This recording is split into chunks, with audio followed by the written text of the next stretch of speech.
즐거운 명절을 보내고 계신 여러분 한 분 한 분 귀에 오신 것 축하하고 축복합니다. 또 온라인에서 예배하시는 분들도 하나님의 또 예수님의 이름으로 축복합니다. 이 시간 주부를 참고하실 때 여러분 앞에 귀의 소식 전하겠습니다. 우리 교회를 방문하신 모든 분들 주님의 이름으로 환영합니다. 등록 원하시는 분 말씀하시면 저희가 친절하게 도와드리도록 하겠습니다. 말씀과 함께 철로역정 계속 진행 중에 있고요. 토요일부터 빌립보서 말씀이 시작됩니다. 영상을 홈페이지에 들어가서 꼭 보시고 결혼 영상을 보신 이후에 따라오시면 큰 유익이 있을 거라 생각합니다.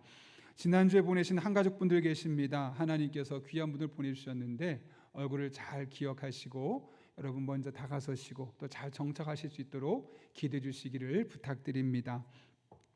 계속해서 돌아오는 수요일에는 태국에서 선교하시는 공연옥 선교사님 오셔서 선교 보고해 드리도록 하겠습니다. 다음 주에 시니어 예배가 있고요. 사순절이 시작되었습니다. 한가족 통합교육이 2부와 3부 예배 후에 진행됩니다. 3월 달부터 날이 좀 좋아지면 우리가 이제 전 교인들 가정을 신방을 하려고 합니다. 특별한 사정이 있는 분 외에 다 신방하시면 좋겠는데요. 여러분들 기도로 준비해 주시기를 부탁드립니다. 교회 학교 겨울 사역 안내입니다. 이번 주 토요일 중고등부 겨울 수련회 당일 수련회가 있고요.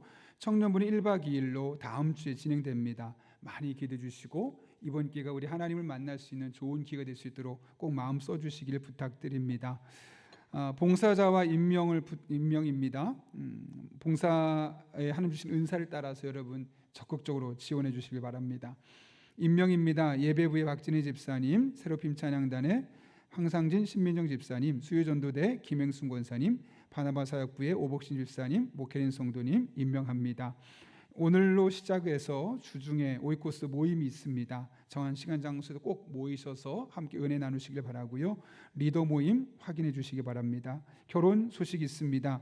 고성진 성도님, 이순욱 권사님의 장녀 고미연 성도의 결혼이 2월 17일 토요일입니다. 12시 30분에 용인 페이지 웨딩홀에서 있습니다. 위에서 기도해 주시고 또 시간 되시면 함께 동참하시면 되겠습니다.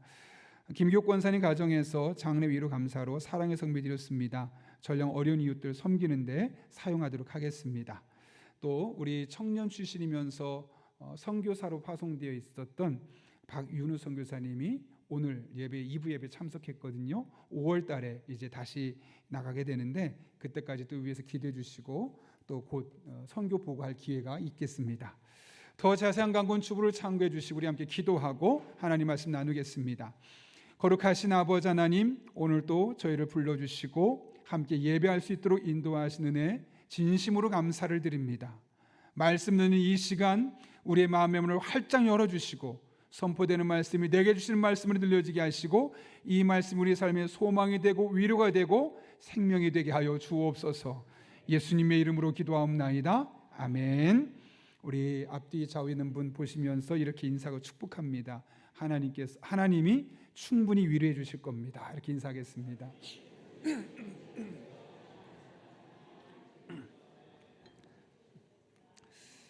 저의 지인이 최근에 보내준 글인데 한 번쯤 생각해 볼 만한 내용이어서 나누려고 합니다.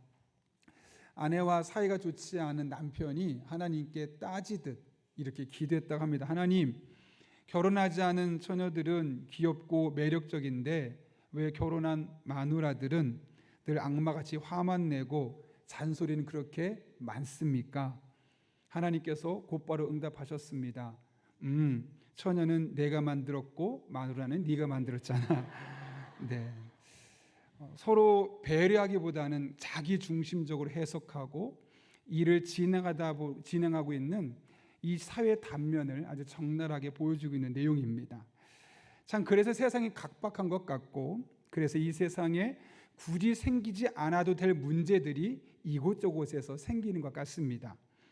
사회를 말하는 사회라는 책이 있어요. 우리가 살고 있는 이 시대를 30개의 주제를 가지고 분석하고 있는 자료인데 1장에 보면 이런 내용이 있습니다. 소비사회, 자기 절제사회, 낭비사회, 하류사회. 이 땅에 많은 결핍이 있다는 거죠. 부족함이 어떤 식으로 드러나는지를 표현하는 것이고 2장을 가게 되면 위험사회, 분노사회, 감시사회, 과로사회 등 우리가 이 세상을 살면서 많은 사람이 불안해하고 늘 걱정하고 위험에 노출되어 있다는 것을 이야기합니다. 3장에서는 승자 독식 사회, 격차 사회, 부품 사회, 주거 신분 사회 등 1등이 아니면 인정받지 못하는, 1등이 아니면 루저 취급받는 세상을 우리가 살아가고 있다는 거죠. 4장에서는 분열 사회, 네트워크 사회, 단속 사회, 루머 사회 등 온라인을 통해서만 접촉하는 사람들이 있고 온라인을 잘 모르는 사람은 소외될 수밖에 없는 세상을 우리가 살아가고 있다는 겁니다. 이 책을 읽어나가면서 우리 사회가 얼마나 각박한지, 무엇보다 인간의 존엄성보다는 돈이 얼마나 앞장서 있는지, 생명의 소중함보다는 당장 손에 쥘 수 있는 권력과 힘을 얼마나 우선순위에 두고 있는지를 적나라하게 볼 수 있었습니다. 그리고 그런 사회 속에서 살아가는 우리 많은 사람들이 얼마나 크고 많은 상처들을 입을 수밖에 없었는지를 그 책을 통해 확인할 수 있었죠. 그래서 이 책이 잠정적으로 내린 결론은 이 사회를 살아가는 우리에게는 절대적으로 위로가 필요하다는 겁니다. 그래서 우리가 살고 있는 시대를 위로 사회라고도 말하지 않습니까? 겉으로 보기에는 다 괜찮은 것처럼 보이고 문제가 없어 보이지만 실상은 그 안에 많은 상처들을 갖고 살아서 조금만 건드려도 눈물 날 수밖에 없는 그런 위로가 필요한 시대를 우리가 살아가고 있다는 거죠. 오늘 우리는 세상이 복이 되라라는 말씀 두 번째 시간을 나누고 있습니다. 여러분, 우리가 세상에 복이 되어야 하는데 위로가 필요한 이 시대, 이 사회 속에서 우리는 어떻게 세상이 복이 되어 살아갈 수 있을까요? 오늘 본문은 이 질문에 대한 답을 우리에게 주고 있습니다. 사도 바울은 오늘 고린도후서를 시작하면서 먼저 하나님 아버지를 찬양한다고 합니다. 3절을 보면 찬송하리로다 라는 선언으로 시작하죠. 여기 찬송은 하나님께 받은 복에 대한 반응으로서 하나님을 높인다, 이런 의미를 갖고 있습니다. 오늘 본문을 보게 되면 그렇게 하나님을 찬송하는 이유를 세 가지 이유를 이해하는데, 우리 3절과 4절 말씀 같이 한번 읽어볼까요? 같이 읽습니다. 시작. 찬송하리로다. 그는 우리 주 예수 그리스도의 하나님이시요 자비의 아버지시요 모든 위로의 하나님이시며 우리의 모든 환난 중에서 우리를 위로하사. 여기 하나님을 찬송한 이유를 세 가지 말하는데 첫 번째는 뭐죠? 예수 그리스도의 하나님이시요. 당시 유대인들의 사상이 아니라 예수 그리스도를 통해 믿게 된 하나님, 바로 우리들의 하나님을 말씀하는 거죠. 두 번째로는 자비의 하나님이라고 말씀하십니다. 헬라 원문을 보게 되면 자비는 인간의 내장을 의미해요. 이게 무슨 의미냐면 하나님께서 인간의 내장, 즉 불쌍한 자를 바라보면 너무너무 불쌍해서 내장까지 뒤틀릴 정도로 우리를 불쌍히 여기시고, 우리의 외로움을 보시면서 그 모습이 너무너무 안타까워서 하나님의 내장이 뒤틀릴 정도로 하나님도 고통스러워하시고 고민을 갖고 계시고, 이렇게 어떻게 하든 우리를 돕기 위해서 우리의 모든 상황에 충분히 공감할 수 있는 분이라는 사실을 자비의 하나님이라고 말씀하고 있는 겁니다. 여러분의 외로움과 여러분의 아픔은 단순히 여러분만의 것이 아니라 여러분이 아파할 때 주님은 내장을 움켜잡고, 그 뒤틀린 내장을 움켜잡고 우리를 어떻게 도와줄까 고민하고 계시다는 거죠. 세 번째로는 모든 위로의 하나님이라고 말씀하고 4절에서는 우리의 모든 환난 중에서 우리를 위로하시는 분이라고 말씀합니다. 여기 보면 모든 위로의 하나님, 모든 환난 중에서, 이게 무엇을 의미하겠습니까? 하나님이 고치지 못할, 하나님이 해결하지 못할, 하나님이 위로하지 못할 것은 아무데도 없다는 겁니다. 이 셋을 정리하면 하나님은 예수 그리스도를 믿는 우리에게 자비의 하나님으로서 모든 상황 가운데 모든 위로를 제공해 주시는 분이라는 사실을 말씀하고, 그러니 그 하나님을 찬송할 수밖에 없습니다 라고 선포하고 있는 겁니다. 여러분, 그렇습니다. 하나님은 모든 위로의 하나님이십니다. 그리고 그분의 능력을 발휘가 되면 우리의 모든 환난에서 우리를 건져주실 수 있으십니다. 하나님이 위로하지 못할 사람이 없고 하나님이 위로하지 못할 상황은 존재하지 않습니다. 그리고 하나님이 우리를 위로하기 시작하면 그 위로는 언제나 부족하지 않고 충분한 위로로 우리에게 다가오게 되어 있습니다. 그렇다면 오늘 본문에서 말하는 위로는 도대체 무엇을 의미할까요? 원문을 보게 되면 파라클레시스란 단어인데 옆에서 부른다라는 뜻을 갖고 있습니다. 우리가 힘들어할 때, 환난 중에 있을 때, 고통스러워할 때 우리를 외면하지 않고 옆에 다가오셔서 우리 이름을 부르시고 우리에게 상담을 해주시고 우리를 권면해 주시고 일어서도록 도와주시는 분이 바로 우리가 믿는 위로의 하나님이라는 사실을 분명하게 말씀하고 있는 것이죠.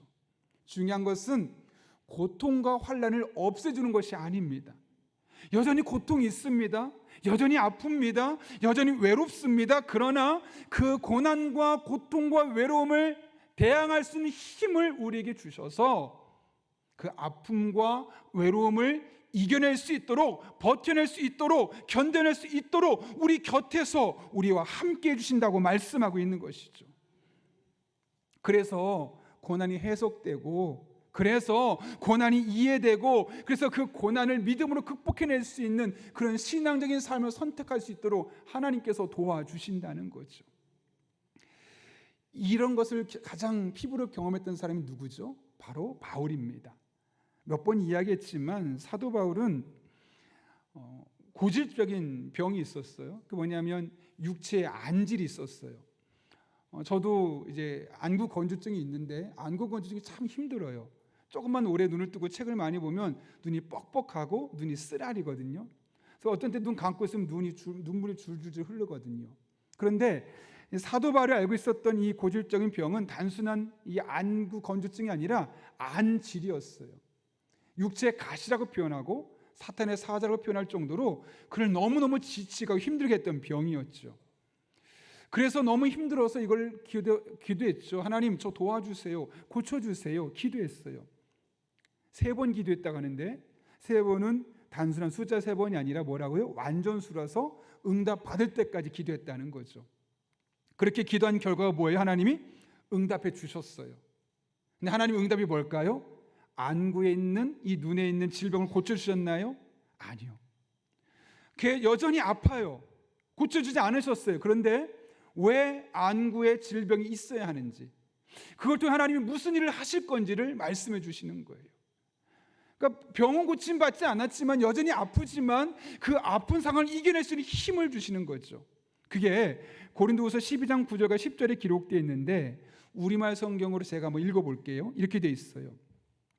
그러나 그분은 내게 말씀하셨습니다. 내 은혜가 내게 족하다. 왜냐하면 내 능력이 약한 데서 온전해지기 때문이다. 그러므로 나는 내 약한 것들에 대해 크게 기뻐하며 자랑할 것입니다. 이는 그리스도의 능력이 내게 머물게 하기 위함입니다. 그러므로 나는 그리스도를 위해 약한 것들과 모욕과 궁핍과 핍박과 공경 가운데 있으면서도 기뻐합니다. 쉽게 이해가 안 되죠. 약하대요, 모욕을 당한대요, 궁핍하대요, 핍박을 받고 있대요, 공경이 있대요. 그런데 기쁘대요. 왜요? 내가 약할 그때 곧 강하기 때문입니다. 하나님은 어떤 분이시다 그랬죠? 자비의 하나님이세요. 사도 바울이 눈 때문에 너무너무 힘들어하는 모습을 보면 내장이 뒤틀릴 정도로 함께 고통스러워해서 빨리 고쳐주고 싶으세요. 그런데 고쳐주는 것보다 더 놀라운 위로로 사도 바울을 위로해 주셨다는 거죠. 그래서 바울은 여전히 병이 낫진 않았고 여전히 약하고 모욕을 당하고 궁핍하고 핍박이 있고 공경 가운데 있지만 기뻐할 수 있는 거예요. 나는 아프지만 여전히 질병 가운데 있지만 하나님 나와 함께 하셔. 이런 연약한 나를 통해 일하셔. 그게 위로를 받는 거예요. 아, 하나님이 나를 싫어해서, 하나님이 나를 미워해서 이런 아픔을 주고 이런 근심을 주는 것이 아니었구나. 나와 더 가까이 하고 싶어서, 나를 더 쓰고 싶으셔서 이런 질병을 고쳐주지 않는 거구나. 위로를 받으니까 아픈 게 원망이 아니라 기뻐할 수 있는 거죠. 이럴 정도로 하나님의 위로하심은 충분해요. 결코 부족하지 않아요. 그런 의미에서 우리가 겪고 있는 고난의 크기는 하나님 주시는 위로의 크기와 정비례해요. 고통이 크면 클수록, 아픔이 크면 클수록, 외로움이 깊으면 깊을수록 하나님 위로는 더욱더 크고 깊게 여러분에게 경험될 것입니다. 힘들 때가 있죠. 지칠 때가 있죠. 어렵고 낙심되고 절망되고 무엇을 붙잡아도 소망이 없고 정말 말 그대로 죽고 싶을 때가 그리스도인에게도 있어요. 그런 때는 억만금을 주어도 아무 소용이 없어요. 그럴 때는 내 옆에 수많은 사람이 있어도 아무런 소용이 없어요. 음악을 좋아하는 사람이 아무리 마음을 부드럽게 만들어주는 클래시컬한 음악을 들어도 잠깐 마음에 안정감을 주겠지만 근본적인 해결책은 될 수가 없어요. 마치 모든 것이 끊어진 동아줄처럼 아무런 효과가 없죠. 꽉 막힌 것 같죠. 그럴 때 여러분, 막혔다고 좌절하지 마시고 하늘을 보십시오. 하늘에 계신 하나님을 바라보십시오. 그러면 하늘로부터, 위로부터 하나님의 위로가 여러분에게 임하여 질 것입니다.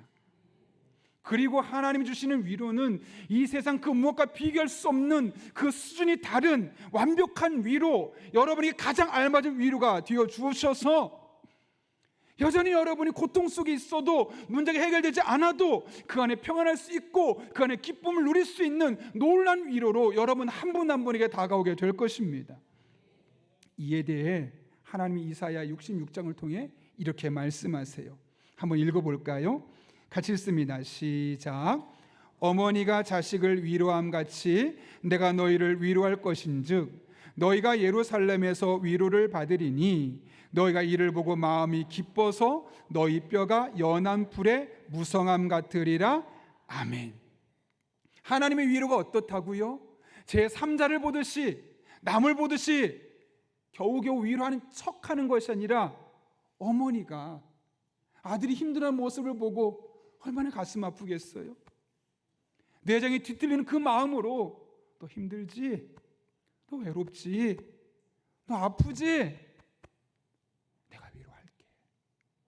그리고 그 위로를 충분히 받으면 어떻게 된다고요? 문제 해결되지 않았는데 마음이 기쁘대요. 마음이 평안하대요. 행복하대요. 저는 여러분 한 분 한 분에게 이런 하나님의 위로가 경험될 수 있기를 예수님의 이름으로 축복합니다. 코로나 시기에 힘든 시간을 보냈던 한 여자 집사님의 이야기인데요. 언니가 3년 반 동안 병원에 입원했었어요. 그러다 코로나가 걸리고 또 합병증으로 폐혈증까지 와서 거의 이제 3일 동안 의식이 없는 상태입니다. 집으로 연락이 왔어요. 그래서 급하게 갔지만 다 코로나 검사를 하고 중환자실에 들어갔더니 침대에 누워있는 언니 모습이 그냥 산소 마스크만 보일 정도로 너무 말라있고 뼈밖에 안 남아있는 거예요.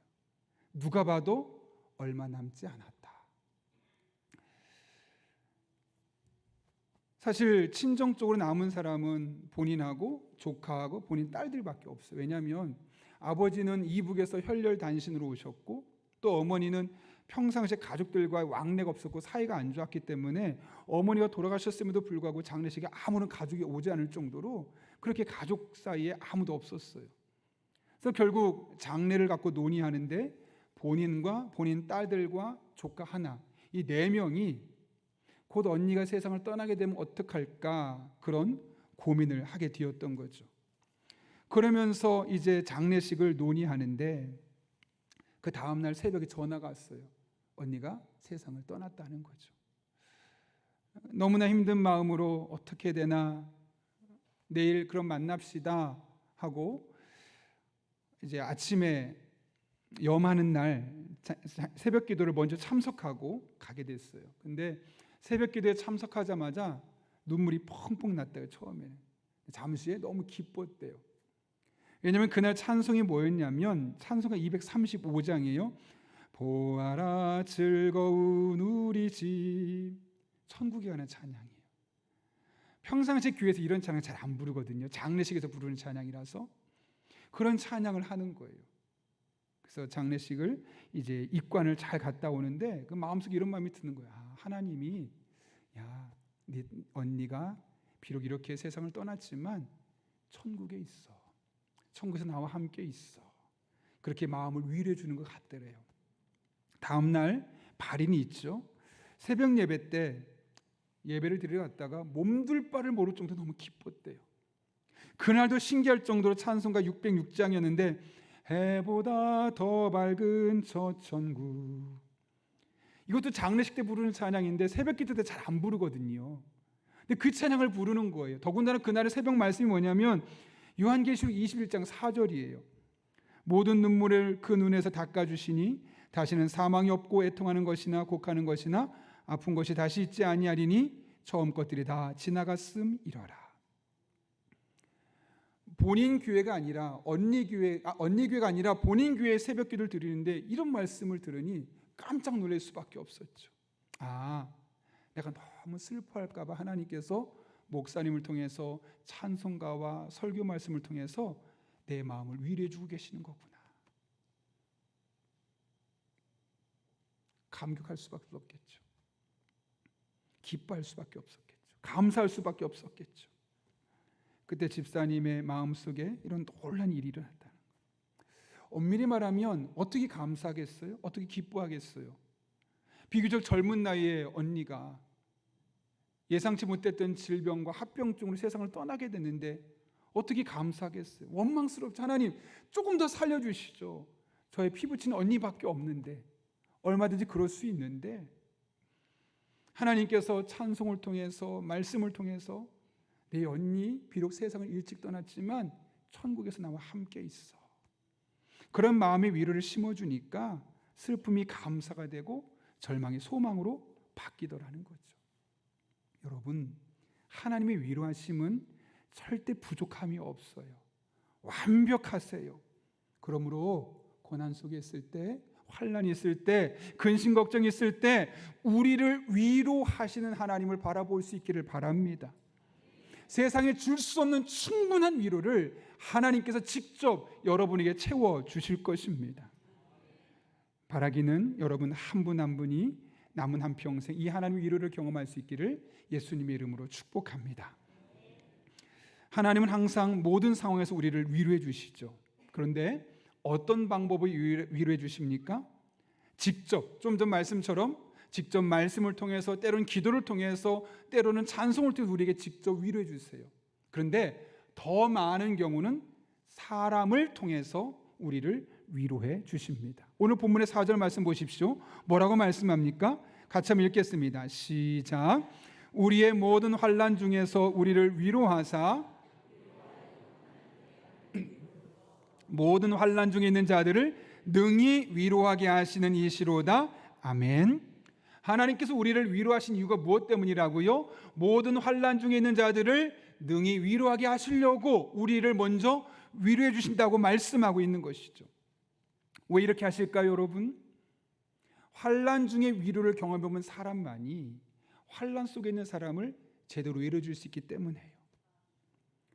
지독히 가난해서 정말 눈물겨운 빵을 먹어본 사람만이 경제적인 궁핍한 상황에 있는 사람 속에 진정한 위로자가 될 수 있기 때문이에요.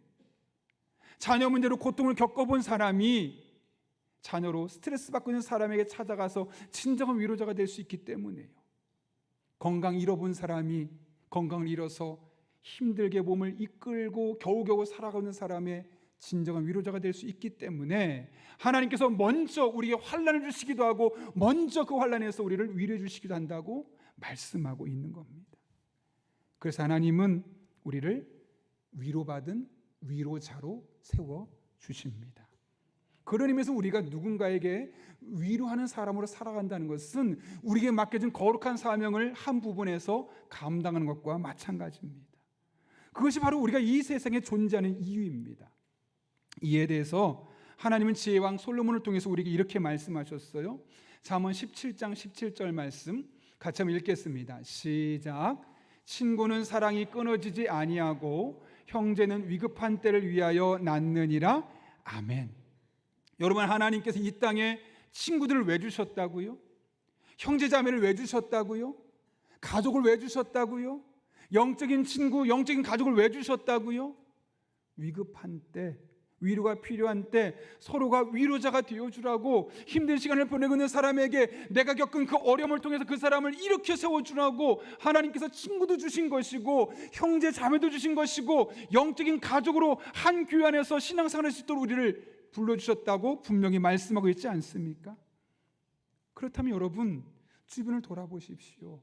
여러분 옆에 있는 사람 우연히 앉은 분들이 아닙니다. 하나님의 목적이 있어서 이 땅에 태어나게 하셨고, 여러분의 친구가 되게 하셨고, 여러분의 형제 자매가 되게 하셨고, 여러분의 가족이 되게 하신 거예요. 그럼 우리가 어떤 가족이 되어야 되겠습니까? 서로 위로해주고, 서로 세워주고, 서로 격려해주고. 나만 힘들어가 아니라 내 주변을 돌아보며 힘든 사람에게 내가 격려자가 되어주고 위로자가 되어주는 거죠. 그리고 내가 너무너무 힘들면 나를 위로해달라고, 나를 도와달라고, 이렇게 서로가 서로에게 하나님 받은 은혜를 가지고 위로해주고 서로를 일으켜 세워주도록 하기 위해서 하나님께서 여러분을 이 땅에 친구로, 형제 자매로, 가족으로, 특별히 교회 안에서는 영적인 가족으로, 영적인 형제 자매로 만나게 하셨다는 거예요. 제가 지난해 설교의 시간에 한번 저희 어머니 몸이 좀 불편하시다라는 이야기를 했던 적이 있어요. 사실 저는 밝히고 싶지 않았어요. 성도님들에게 근심을 줄까 봐. 그런데 설교 말씀을 조금 더 우리 성도님들의 피부에 와닿게 하고 싶은 마음에 어쩔 수 없이 제가 공개하게 되었었는데, 그날 몇몇 분에게 문자가 왔습니다. 오해하지 마십시오. 문자하지 마십시오. 너무 감사한데 여러분에게 부담 주고 싶지 않으니까요. 어찌되었든 그날 문자를 받았는데 이런 내용입니다. 본인의 부모님도 너무너무 아픈데 목사님 설교를 듣고 나서 목사님의 마음이 얼마나 아플지 공감이 되었다는 거예요. 그러면서 저도 옆에서 함께 기도해 줄 테니까 목사님 힘내십시오 라는 짧은 문장이었어요. 직접 만나서 들은 이야기가 아니에요. 문자로 받았어요. 문장도 길지도 않아요. 또 그 문장에 쓰여진 단어 하나가 너무너무 감성적인 단어라서 마음을 울컥하게 하는 그런 단어들도 아니었어요. 그런데 그 길지 않은 문자 하나에 제 마음이 울컥했어요. 그리고 큰 위로가 되었어요. 그래, 내가 목사하지만 우리 성도님들이 나를 위해 기도해 주고 계시구나. 부모님 위해 기도해 주시고 계시구나. 그래서 사실 그날 어떤 단어를 썼는지 몇 월 며칠인지 기억은 나지는 않지만 그날의 기억만큼은 저희 머릿속에 영원히 기록될 것 같고 절대로 잊어버리지 않을 것 같아요. 이게 어떻게 가능했을까요, 여러분? 먼저 하나님 앞에 위로를 받은 사람이 위로가 필요한 사람에게 위로의 손길을 다가섰을 때 나타나는 영적인 화학작용이 아니겠습니까? 아마 여러분도 이런 비슷한 경험이 한 번쯤은 있었을 겁니다. 평소에 대수롭게 생각하지 않았던 한마디 말을 들었는데 갑자기 눈물이 핑 돌고, 그다지 고가의 선물이 아닌데 그 선물을 받았는데 가슴이 뭉클해지고, 어깨 한번 슬쩍 쓰다듬어 줬을 뿐인데 천군만마를 얻은 것처럼 그렇게 힘이 나던 때, 여러분 그런 때 있지 않았습니까? 엄청난 거 받은 거 아닙니다. 어떻게 보면 작은 것인데 그 자그마한 위로에 감동하는 것이 바로 인간입니다. 테레사 수녀가 위로와 관련해서 이런 말을 했어요. 가장 큰 질병은 결핵이나 문둥병이 아닙니다. 아무도 돌아보지 않고, 아무도 위로하지 않고, 아무도 사랑하지 않고, 아무도 필요로 하지 않는 것, 이것이 무서운 병입니다. 세상에는 빵이 없어서 죽어가는 사람도 많지만 그 작은 사랑이 없어서 죽어가는 사람이 더 많습니다. 그렇지 않습니까, 여러분? 엄청난 거 하지 말라는 거 아니에요. 내가 받은 은혜, 내가 받은 사랑, 내가 받은 위로로 주변을 돌아보며 그런 위로가 필요한 친구들에게, 형제 자매에게, 가족에게 내가 위로자가 되어주는 거예요. 그렇다면 위로하는 일이 가까운 사람에게만, 나와 코드만 맞는 사람에게만 하면 될까요, 여러분? 제가 최근에 읽었던 책 중에 김남준 목사님이 쓴 개념 없음이라는 책이 있어요. 그 책에 보게 되면 목사님이 전도사 때 겪었던 이야기 하나 기록되어 있는데, 어느 날 이제 목사님께 보고할 내용이 있어서 목사님을 찾아갔더니 장로님 한 분과 두 분이 대화를 나누는데 내일 신방을 가자는 거예요. 무슨 내용이냐면, 한 분이 교통사고를 나갔는데 아주 심각한 사고라서 생사를 오고 간다. 내일 빨리 우리 신방 가십시다 라고 장로님과 목사님이 시간 조정을 하고 있었던 겁니다. 근데 잘 들어보니까 좀 이상해요. 왜냐하면 신방을 가자 했던 사람은 지금 이 교회에 다니는 사람이 아니라 이 교회를 다니다가 다른 교회를 떠난 사람이에요. 더군다나 이 사람은 목사님을 괴롭게 했던 사람이에요. 그래서 이거 한번 해봅시다, 우리 한번 열심히 해봅시다 그러면 목사님 꼭 그것만 해야 되냐고, 더 큰 게 보면 이런 거 하던데 그거 필요 없을 것 같습니다. 건건마다 반대하고 자기 생각과 비슷한 의견을 가진 사람들을 모아다가 반대 의견을 표현해서 결국 그 일들을 무산시키고, 그래서 막 목회에 큰 힘을 뺐던 사람이거든요. 그래서 너무 이상해서 김남준 목사님 물었대요. 목사님, 이미 교회를 떠난 사람이고 더군다나 그분은 목사님 목회하는 동안 너무너무 고통스럽게 하던 사람인데 굳이 신방까지 가셔야 합니까? 라고 묻었더니 빙그레 웃으시면서 이런 게 목회입니다 라고 했다는 거예요. 그랬더니 옆에 있던 장로님이 덧붙여서 이렇게 얘기했다는 거죠. 별로 사이가 좋지 않았던 사람이 사고를 당했으니 더 가봐야 하지 않겠습니까? 어차피 목사님의 마음을 다 알아주는 성도는 없으니 내리사랑이라도 해야 되지 않겠습니까? 하며 장로님이 옆에서 덧붙여 주었다는 거죠. 저는 그 목사님이 누군지 이름이 책에 안 나있기 때문에 정확하게 모르지만 참 좋은 목사님이다 라는 생각이 들고, 저 또한 그렇게 해야겠다라는 생각을 하게 되었습니다. 나에게 잘하는 사람에게 누구나 잘할 수 있습니다. 그러나 평소에 잘 못했던 사람에게까지 내가 위로자의 사명을 감당한다는 것은 하나님께서 내게 이 땅에 보내주신, 나를 이 땅에 보내주신 사명을 분명히 인식하고 살아가는 사람만이 할 수 있는 일인 것이죠. 그동안 목회를 하며 많은 장례를 제가 치르지 않았겠습니까? 몇 번이나 한 번도 교회를 다니지 않았던 분, 혹은 오래전에 다니다가 안 다녔던 분들이 나 이제 교회를 다니겠습니다 하는 이야기들을 듣게 됩니다. 이런 이야기 있었습니다. 제가 장례식장에 갔는데 가서 설교도 안 했습니다. 그렇다고 조의금을 많이 가져가지도 않았고 성대하게 장례식을 치러준 것도 아닙니다. 그냥 가서 부모님을 잃고 힘들어하고 있는 성도의 손을 잡아주고 남자 성도님을 잠깐 안아주고 그분을 위해서 위로하며 축복하며 기도했던 것, 그거 하나밖에 없었습니다. 그런데 참 감사한 게 뭐냐면 그 현장에 있었던 그분의 가족 중에 한 분이 교회를 다니지 않는데 내가 다음 주부터 교회를 한번 다녀야겠다라는 마음을 먹었다는 거예요. 그리고 한번 가고 난 뒤에 연락이 왔어요. 목사님 이제 교회를 계속 다니겠다고 합니다. 너무너무 기분이 좋았어요. 너무너무 행복했고 이것이 참 목회구나 라는 생각이 들었어요. 그러면서 반대로 그분의 입장에 생각해 봤어요. 교회를 안 다니던 분이 교회를 다니겠다고, 계속 다니겠다고 했던 것은 큰 결단이에요. 그럼에도 불구하고 이런 큰 결단을 내릴 수 있었던 이유가 어디에 있었을까요, 여러분? 마음의 위로가 되었던 거예요. 먼 곳에서 목사님이 오고 또 부목사님이 오고 또 성도들이 오고 몇 차례 걸쳐서 그렇게 예배를 드려주고, 나 같은 가까운 친척도 저렇게까지 못하겠는데 그런 모습을 보면서 마음에 감동이 되고 위로가 되니까 교회가 저런 곳이라면 나 교회 계속 다니고 싶다. 나도 교회 가서 저런 성도가 되야겠다. 이런 마음이 들었기 때문이 아니었겠습니까, 여러분?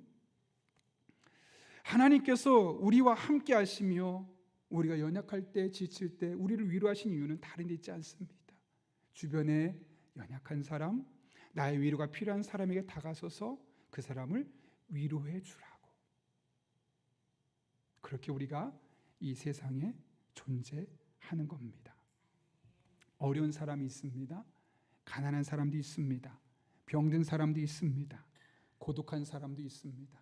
죽어가는 사람도 있고 죽고 싶을 만큼 힘든 사람도 있습니다.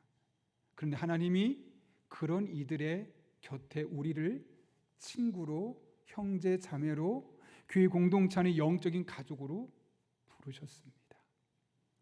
그렇다면 우리가 할 일은 무엇일까요? 여러분이 받은 은혜가 있잖아요. 여러분이 받은 위로가 있잖아요. 그걸 가지고 다가서는 겁니다. 그리고 여러분만 줄 수 있는 위로의 제공자가 되어 보십시오. 우리는 이 세상을 놀랄킬 만한, 이 세상을 떠들썩하게 할 만한 그런 놀라운 변화를 만들어낼 능력은 없습니다. 그러나 적어도 우리에게 주어진 삶의 자리에서 나에게 친구로 주신 사람, 나에게 형제 자매로 주신 사람, 나에게 교회 안에 영적인 가족으로 주신 사람들에게 다가서서 내가 먼저 위로자가 되어준다면 우리는 이 세상에 복이 되는 사람으로 살아가게 될 것입니다. 그리고 지금은 작아 보이고 큰 일이 아니어서 굳이 그럴 필요가 있을까라는 평가를 받을지 몰라도 한 분 한 분이 삶의 자리에서 그렇게 살아가면 반드시 이 세상에는 조금씩 변화의 바람이 크게 일어나게 될 것이고 우리 마침내 이 세상에 복이 되는 사람으로 살아갈 수 있게 될 것입니다. 저도 여러분도 그렇게 위로자가 되어서 세상에 복이 되는 복된 성도님들 될 수 있기를 예수님의 이름으로 축원합니다. 함께 기도하겠습니다. 이 시간 우리 함께 기도하실 때 하나님 앞에 이렇게 기도하면, 하나님, 저에게 먼저 하나님 만나게 하시고 하나님을 통해 위로받게 하시고 힘을 얻게 하신 것 정말 감사합니다. 이 세상에 저처럼 힘든 시간을 보내고 있는 사람들이 있습니다. 저처럼 마음이 아픈 사람이 있습니다. 제가 그들에게 위로자가 되어줄 수 있도록 그들이 눈에 띄게 하시고 보이게 하시고 그들에 대한 소식이 들리게 하시고 받은 은혜를 나눌 때 진정한 하나님의 위로가 그들에게 임하게 하여 주옵소서. 우리 같은 기도 제목 가지고 하나님께 나를 위로해 달라고 받은 바 위로로 우리의 친구들과 형제자매와 영적인 가족들을 우리가 위로해 주는 사람을 세워줄 수 있게 달라고 한 1분 정도입니다. 사모하는 마음으로 하나님께 지혜를 구하며 기도하겠습니다. 거룩하신 아버지 하나님, 오늘 또 우리를 주님 전에 불러주시고 하나님의 위로를 먼저 경험할 수 있게 하신 것 감사합니다. 나를 먼저 구원하시고 하나님의 자녀로 삼아주시고 힘들 때마다 우리를 지켜주시고 건져주시고 위로해 주셨는데 우리 주변의 성도들 가운데 그런 힘든 시간을 보내고 있는 아픈 마음을 부여잡고 있는 수많은 성도들이 있습니다. 하나님, 나만 줄 수 있는 위로를 내게 깨닫게 도와주시고 그 소식이 들리게 하시고 그 사람에게 다가서서 하나님의 말씀을 통해 내가 받은 바 은혜를 전할 때 하나님이 직접 위로해 주셔서 세상은 줄 수 없는, 그 모두 해결할 수 없는, 그러나 하나님을 할 수 있는 놀라운 위로가 우리 형제들에게, 우리 친구들에게, 우리 영적인 가족들에게 임하게 하여 주옵소서. 세상은 떠들썩하게 변화시킬 수는 없어도 자그만 우리의 삶의 자리에서 이와 같이 놀라운 일들을 해내는 우리들 되게 도와주시고 그렇게 이 땅에 변화가 일어나게 하여 주옵소서. 우리 성도들 이렇게 축복의 통로로 쓰임받기를 원합니다. 하나님 아버지, 은혜를 더하여 주옵소서. 거룩하신 아버지 하나님, 우리를 이 땅에 부르시고 하나님의 자녀로 삼아주신 것 진심으로 감사를 드립니다. 우리가 아플 때 내장이 뒤틀릴 정도로 함께 아파하며 자비의 하나님께서 우리를 건져주셔서 어려움을 이겨낼 수 있었고 위로함 받고 잘 견딜 수 있었습니다. 그런데 주변을 돌아보니 우리의 친구들이, 우리의 형제 자매들이, 우리의 가족들이, 영적인 가족들이 그런 아픔을 겪고 있습니다. 우리가 나만 줄 수 있는 그 위로를 가지고 다가설 때 하나님이 직접 개입해 주셔서 온전한 위로로, 세상에 줄 수 없는 위로로, 하나님만 줄 수 있는 위로로 회복시켜 주시고 일으켜 주옵소서. 예수님의 이름으로 기도하옵나이다. 아멘.